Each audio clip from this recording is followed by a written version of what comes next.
2월 26일 금요일 아침 기도에 오신 여러분을 환영합니다. 오늘 우리가 함께 나눌 말씀은 시편 48편 1절에서 14절 말씀입니다. 함께 말씀 읽도록 하겠습니다. 여호와는 위대하시니 우리 하나님의 성 거룩한 산에서 극진히 찬양 받으시리로다. 터가 높고 아름다워 온 세계가 즐거워하며 큰 왕의 성 곧 북방에 있는 시온산이 그러하도다. 하나님이 그 여러 궁중에서 자기를 요새로 알리셨도다. 왕들이 모여서 함께 지나갔으며 그들이 보고 놀라고 두려워 빨리 지나갔도다. 거기서 떨림이 그들을 사로잡으니 고통이 해산하는 여인의 고통 같도다. 주께서 동풍으로 다시스의 배를 깨뜨리시도다. 우리가 들은 대로 만군의 여호와의 성 우리 하나님의 성에서 보았나니 하나님이 이를 영원히 견고하게 하시리로다. 셀라. 하나님이여 우리가 주의 전 가운데에서 주의 인자하심을 생각하였나이다.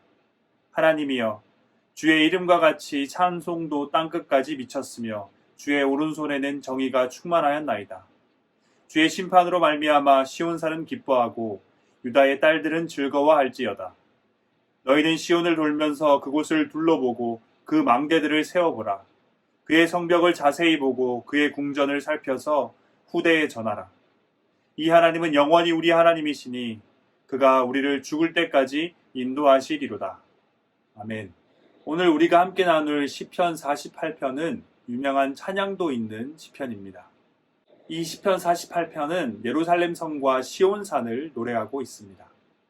시편 48편의 구성을 살펴보면 1년과 2연으로 구성되어 있는데요. 1절부터 8절까지가 1년이고 9절부터 14절까지가 2연에 해당합니다. 그리고 1년과 2연은 각각 두 부분으로 구성되어 있습니다. 먼저 1년부터 한번 살펴보겠습니다. 시편 48편의 시작이자 1년의 시작인 1절은 여호와는 위대하시니 라는 선포와도 같은 노래로 시작하고 있습니다. 시인은 바로 이어서 예루살렘 성 시온산, 우리 하나님의 성이며 거룩한 산, 그곳에서 위대하신 하나님께 극진한 찬양을 올려드립니다. 그리고 이어서 시인은 하나님의 성, 거룩한 산에 대한 찬양을 이어갑니다. 2절입니다. 터가 높고 아름다워 온 세계가 즐거워하며 큰 왕의 성, 곧 북방에 있는 시온산이 그러하도다. 그곳은 터가 높고 아름답다고 합니다. 이것을 원어에 조금 더 가깝게 해석을 다시 해보면 봉우리가 우뚝 솟아 가장 아름답다라고 할 수 있습니다. 또한 그곳은 온 세상의 기쁨입니다. 그리고 그곳은 큰 왕의 성입니다. 여기서 이 큰 왕이라 함은 다윗이 아닌 하나님을 가리키는 겁니다. 마지막으로 그곳은 북방에 있다고 합니다. 여기서 이 북방은 지리적인 방향을 의미하는 것이 아닙니다. 이사야 14장 13절에 언급된 하나님의 보좌를 의미하는 것입니다. 다시 말해 오늘 시인이 찬양하고 있는 예루살렘 성 시온산은 하나님의 보좌로 하나님의 임재가 있는 곳임을 나타내는 거라 할 수 있습니다. 시인의 찬양의 대상이 되고 있는 예루살렘 성 시온산에 대해 하나님께서도 말씀하십니다. 3절입니다. 하나님이 그 여러 궁중에서 자기를 요새로 알리셨도다. 하나님께서는 자신이 임재하고 있는 그곳을 요새, 피난처라고 지금 설명하고 계신 겁니다. 여기까지가 1년의 첫 부분에 해당합니다. 시인은 이어지는 4절부터 8절까지 이전과는 사뭇 다른 분위기로 노래를 이어갑니다. 4절과 5절입니다. 왕들이 모여서 함께 지나갔으며 그들이 보고 놀라고 두려워 빨리 지나갔도다. 이 4절과 원어의 의미에 가깝게 다시 한번 표현해 본다면 다음과 같습니다. 보라, 이방의 왕들이 함께 모여 맹렬히 쳐들어오다가 시온산을 보자마자 놀라며 두려워하며 도망쳤다. 계속해서 6절도 함께 읽어보도록 하겠습니다. 거기서 떨림이 그들을 사로잡으니 고통이 해산하는 여인의 고통 같도다. 시인은 이방 연합군들이 하나님의 성을 향해 공격하는 모습을 목격했습니다. 이방 연합군들이 맹렬히 쳐들어왔다는 표현을 보면 아마 그들의 군사력이 매우 강했다는 것을 알 수 있습니다. 믿는 구석이 있으니까 두려움도 없이 고민도 없이 하나님의 성을 향해 맹렬하게 공격할 수 있었던 것입니다. 그런데 아무리 강력한 연합군이라 할지라도 하나님의 성 앞에서는 아무것도 아닙니다. 그들은 제대로 된 공격 한번 못 해보고 그들 앞에 자리 잡고 있는 하나님의 성을 보는 것만으로도 두려움과 공포에 사로잡혀 주랭랑치고 말았습니다. 그들은 두려움에 사로잡혔고 해산하는 여인과 같은 고통을 느꼈다고 합니다. 도대체 하나님의 성이 얼마나 장엄하길래, 그 위험이 얼마나 대단하길래 강력한 연합군이 그 성을 보자마자 자기가 꺾이고 두려움과 고통에 휩싸여 도망치고 말았을까요? 시인은 하나님의 위대함을 이렇게 노래하고 있습니다. 7절입니다. 주께서 동풍으로 다시스의 배를 깨뜨리시도다. 이 다시스의 배라는 것은 비유적인 표현입니다. 당시의 다시스의 배는 가장 크고 견고한 배를 의미합니다. 앞서 말씀드린 것 같이 하나님의 성을 공격하려 했던 이 연합군의 군사력은 이 다시스의 배와 같이 아주 크고 견고한, 다시 말해 매우 강력한 군대였다는 것을 의미합니다. 그런데 그 배가 하나님께서 일으키신 동풍에 침몰하고 말았습니다. 4절부터 7절까지 놀라운 사건을 언급했던 시인은 다시 하나님의 성을 노래하기 시작합니다. 8절입니다. 우리가 들은 대로 만군의 여호와의 성, 우리 하나님의 성에서 보았나니 하나님이 이를 영원히 견고하게 하시리로다. 셀라. 여기서 들은 대로라는 표현은 바로 앞에 나온 연합군이 하나님의 성을 보기만 했는데 두려움과 고통에 휩싸여 도망치고 만 그 사건을 들었다는 것을 의미합니다. 또한 시인은 이제 혼자가 아니라 회중을 이루어 노래하기 시작합니다. 그들은 우리가 들은 대로 하나님께서는 하나님의 성을 영원히 견고하게 하신다라고 노래하고 있습니다. 하나님을 향한 확신이 담긴 노래라고 할 수 있습니다. 이어지는 9절부터 이제 2연이 시작됩니다. 1년이 하나님의 성에 대한 노래였다면 2연은 1년의 마지막에 해당하는 8절에서 불렀던 하나님을 향한 고백을 이어받아 하나님에 대한 노래를 시작합니다. 9절입니다. 하나님이여, 우리가 주의 전 가운데서 주의 인자하심을 생각하였나이다. 하나님을 향한 노래를 부르는 회중들은 하나님의 성 안에 있습니다. 8절에서도 이미 확인할 수 있는 것처럼 그들은 하나님의 성 안에서 하나님의 인자하심을 찬양합니다. 10절 11절입니다. 하나님이여, 주의 이름과 같이 찬송도 땅끝까지 미쳤으며 주의 오른손에는 정의가 충만하였나이다. 주의 심판으로 말미암아 시온산은 기뻐하고 유다의 딸들은 즐거워할지어다. 하나님의 영광스러운 이름이 땅끝까지 미쳤고 하나님을 향한 찬송 또한 땅끝까지 미쳤다고 노래합니다. 그리고 하나님의 정의를 찬양하며 그분의 심판을 칭송합니다. 하나님의 정의로운 심판으로 시온산은 기뻐하였고 하나님의 백성들은 즐거워합니다. 이 모든 놀라운 일을 하나님께서 하셨고 그런 하나님이 임재하신 성에서 그들은 하나님을 찬양하고 있습니다. 마지막으로 2연의 두 번째 부분이자 시편 48편의 마지막 부분에 해당하는 12절부터 14절의 말씀을 살펴보겠습니다.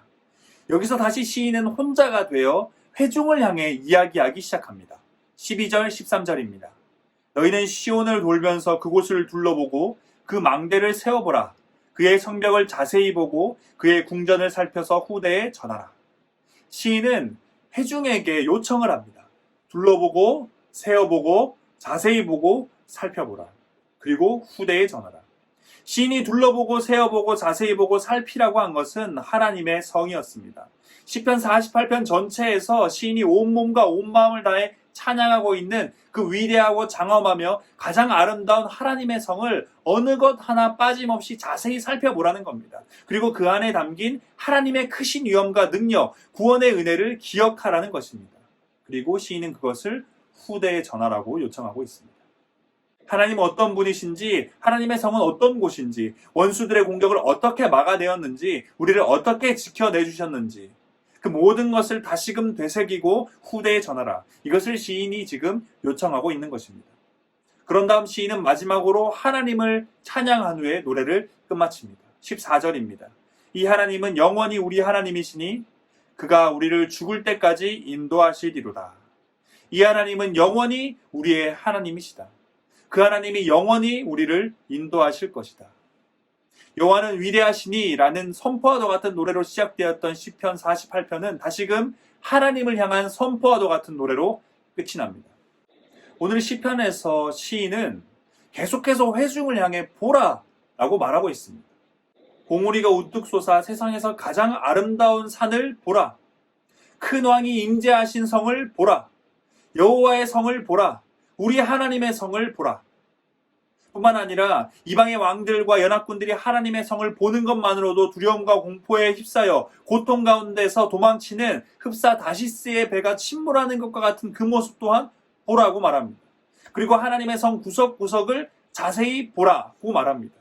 이런 시인의 요청은 하나님의 성 안에서 하나님을 찬양하는 하나님의 백성들에게 그들이 경험한 하나님의 보호하심, 구원하심의 은혜를 잊지 말고 기억하라는 요청이라고 볼 수 있습니다. 하나님이 어떤 분인지, 하나님의 성은 어떤 곳인지, 하나님께서 원수들의 공격을 어떻게 막아내셨는지, 하나님이 우리를 어떻게 지켜주셨는지, 이 모든 것을 마음 깊이 되새기길 원하는 것입니다. 시인의 이런 요청의 의도는 과연 무엇일까요? 그 의도는 우리는 13절에서 알 수 있습니다. 바로 후대에 전하라. 지금 나와 같이 하나님의 존재에 대한, 하나님의 성을 향한 하나님의 보호하심과 구원하심에 대한 찬양을 하자. 그리고 그 찬양이 우리의 시대에서 끝나지 않도록 다음 세대에서도 그 찬양이 계속될 수 있도록 하자고 시인이 지금 요청하고 있는 것입니다. 사랑하는 대학교의 성도 여러분, 역사가 왜곡되고 있습니다. 우리의 다음 세대들이 살아가는 세상에서 하나님의 성의 역사, 하나님의 구원의 역사가 왜곡되고 있습니다. 세상은 그들의 부끄러운 패배를 숨긴 채 하나님이 임재하고 계신 예루살렘 성 시온산을 보잘것없는 그저 그런 평범한 산으로 말하고 있습니다. 어떻게 그런 곳에 구원과 소망이 있냐? 어떻게 그런 곳에 기쁨의 찬양이 있을 수 있냐? 말합니다. 그러면서 세상 가운데 있는 사단이 세운 흡사 다시스의 배와도 같은 성과 산을 보여주면서 그곳이 가장 견고한 성이다. 견고한 산이다. 이곳을 피난처 삼고 소망 삼고 빨리 이곳으로 들어오라 라고 말합니다. 교회만 떠나라. 말씀만 버려라. 하나님만 잊어라. 그러면 세상의 수많은 것들이 너희들의 피난처가 될 것이고 소망이 될 것이다 말하고 있는 것입니다. 우리가 역사의 산 증인이 되어야 합니다.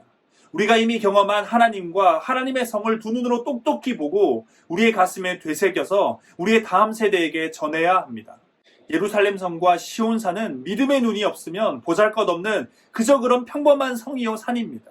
세상이 이야기하는 것처럼 그곳에는 어떠한 소망도 구원도 기쁨도 노래도 없는 곳처럼 보입니다. 하지만 믿음의 눈을 들면 전혀 그렇지 않습니다. 이 성은 가장 위대하고 강력하고 장엄하며 그리고 아름다운 곳입니다. 우리의 입에서 흘러나오는 하나님과 하나님의 성을 향한 이 놀라운 찬양이 우리의 다음 세대에서도 흘러나와야 합니다. 지금 우리는 우리의 다음 세대에게 무엇을 전하고 있는지 돌아보길 원합니다. 우리의 아이들을 보면서 무엇 때문에 안타깝고 무엇 때문에 속이 상하고 무엇 때문에 심지어 화가 나는지 돌아보길 원합니다. 장엄하고 위대한 그리고 가장 아름다운 하나님의 성을 그저 하찮은 보잘것없는 성으로 생각하기 때문인가요? 아니면 사단이 세운 성을 피난처로 삼고 그곳에 들어가기 위해 최선을 다해야 하는데 그러지 못하고 있기 때문인가요? 역사가 왜곡되고 있습니다. 세상 그 어디에도 맞설 적이 없다고 다시스의 배와 같이 결코 침몰하지 않는 무적 함대라고 외치면서 하나님을 대적하고 하나님의 성을 공격했지만 이미 그들은 하나님 앞에 패배했습니다. 하나님의 성을 보는 것만으로도 두려움과 공포에 휩싸여 도망치고 말았습니다. 우리가 지금 보고 있는 장엄하고 위대한 그리고 가장 아름다운 하나님의 성을 우리의 다음 세대들도 함께 보길 원합니다.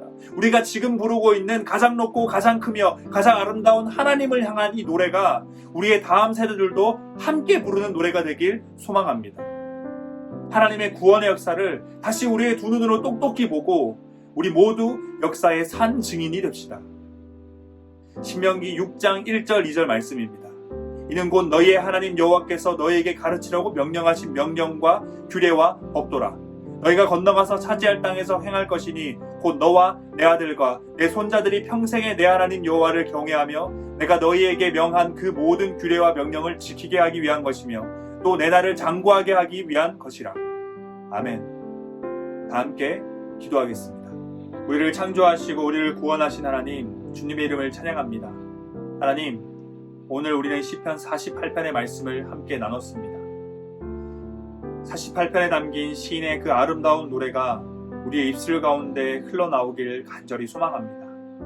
우리를 보호하시고 우리를 구원하신 그 하나님을 향한 노래가 우리의 입술 가운데 끊이지 않길 간절히 소망합니다. 또한 간절히 기도하기는 이 노래가 우리의 세대에서 멈추지 않고 우리의 다음 세대 가운데서도 동일하게 불려지길, 하나님께 올려지길 간절히 기도합니다. 역사가 왜곡되고 있습니다. 하나님과 하나님의 성에 있었던 그 놀라운 역사, 그 구원의 역사를 왜곡시키고 있습니다. 보잘것없는 것, 하찮은 것, 그저 그런 것이라 이야기하며 세상에 있는 것, 사단이 만든 그것이 놀랍고 위대하며 진정한 피난처이자 소망이라 말하는 세상입니다.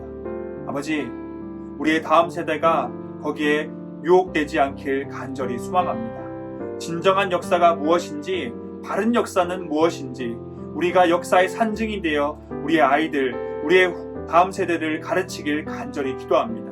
그래서 그들도 우리와 함께 동일한 하나님을 기억하며 우리와 함께 동일한 하나님을 노래할 수 있길 기도드립니다. 오늘 하루 역사의 산증인으로 우리를 살아가게 만드실 하나님을 기억하며 우리의 구원자 삶의 이유 다시 오실 예수 그리스도 이름으로 기도드립니다.